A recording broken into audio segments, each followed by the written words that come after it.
Well, I noticed that when I first started working in that community, it was like in the community center, and they would come up to the community center, and there would always be fights all the time. And you know, they were just so touchy-feely, and he said, she said, and you know, somebody was always doing something. But it was like, you know, every day it was just, you know, catty, catty, catty all the time. And I can remember, I can't exactly remember what her name was, but the very first young lady that I came across, she was only like about 9 years old, and I can remember getting the call to go to her home because she had cracked a bottle, and she was gonna, you know, use it to cut somebody with at 9 years old. So I said, oh, this is not good. So we talked to her and the little girl, and you know, and it really wasn't even about, you know, anything. It was just some little he said, she said stuff that had happened at school earlier that day. But through that, I met her mother. She had some other sisters. No, correction, I met her grandmother. I think their mother, yeah, their mother had just passed away, and there were like 4 girls. And I just kind of developed a relationship with them, and you know, they just started coming up to the community center, and you know, and just wanted to be around, just talk, and you know, fascinated with my job being a police officer. What do you do? Lock people up, and you know, and I guess the thing most that I can remember, you know, like they bring little kids up to the community center, and they said, oh, there goes the police officer, she's gonna take you to jail.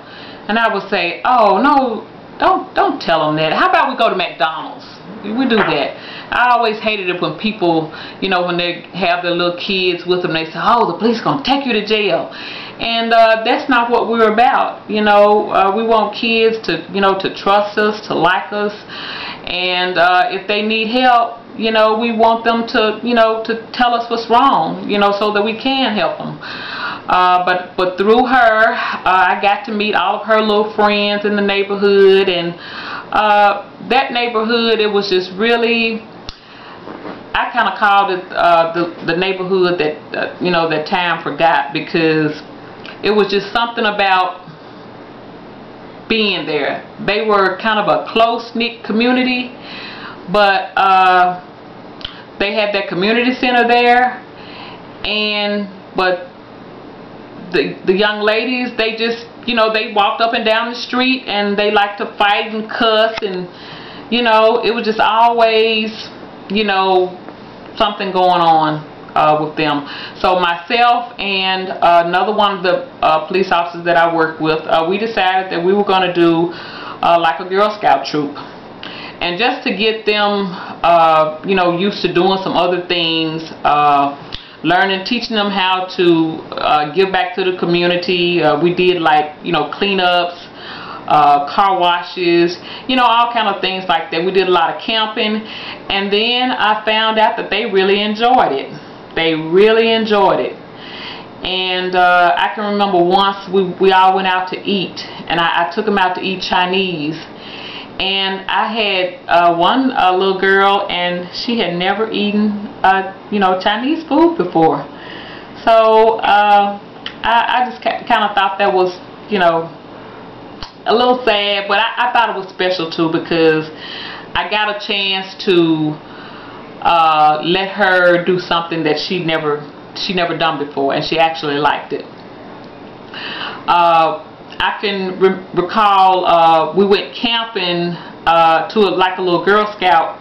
They have like different little camps that you can take your girls to, and so some of the other troops, you know, it was like about 4 troops, and so I had the baddest little girl troop there. Boy, they wanted to fight everybody.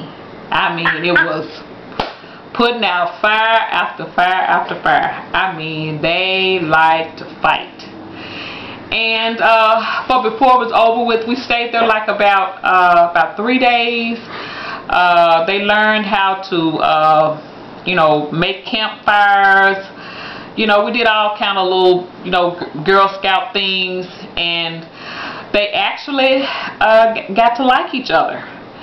And from that point on, I think we had, you know, I think that was where we really bonded. So, you know, from that point on, you know, if they ever needed anything, if something was going on wrong at home, I got to know all their parents, and we had a really close relationship. And then I met Mr. Vince Alfonso, and with this organization called Mid-South Junior Golf Association. And when he told me about what the program was, and I said, well, I wasn't sure that these girls would really be wanting to do golf, because they were coming to the community center every day, and they just wanted to play, you know, basketball. So I took them out on an outing one day just to meet Mr. Alfonso and to see, you know, what golf was like. So Mr. Alfonso took the golf ball and he hit it. And when he hit that golf ball and he saw that golf ball just knock a round hole through that wood, boy, did it get their attention. Mine too. And so from that, Mr. Alfonso, I mean, he knew that they were underprivileged. You know, golf is an expensive game. What he did was he worked it out to where they could get their own golf clubs. And of course we kept them, you know, like we stored them, because, you know, we don't want anybody to take them. But I would take them out, and we would go out twice a week, and they would practice the game of golf. And actually I had a couple girls who were very good at what they did. So we did that. We did that twice a week. And the most important thing to me was not so much that they learned to play golf, was that they learned life skills. You know, how to be nice to each other, and how to be polite, how to speak, you know, just all the things to make them ladylike, you know. And so we did that for a long time. And then, you know, when my dad became sick, I tried to get some other adults, you know, to take over the troop, but I couldn't find anybody. So it was very hard, you know, not being able to, you know, to be with them anymore. And you know, it was really sad, because I felt that I was leaving them at a time when I felt like they needed me the most. But I'm glad to say that, you know, some of them I still keep in touch with. I got some pictures of some of them, and like on this one right here, like we're just clowning around, and this is we're out in the woods camping. And then I've got another one where we raised funds so that they could, we didn't have, you know, money to buy the, you know, the traditional uniforms. So what we did was we said, well, we'll all just get khaki pants, white shirts, and then we bought the badges and the sashes. So I thought that was nice, and they looked real pretty. And one of my major, you know, supporters of who took note of what I did was a former police director. And so this is a picture of me getting an award for my good works in the community. And this was the precinct commander, also given another plaque, just showing, you know, thanks for, you know, what we did with the girls. And we took the girls, you know, we brought them up to the precinct, and, you know, they took them on a tour, and they met some more police officers, and it was just a good time back then. And this young lady here, this is Jam, and she was one of the really sassy ones.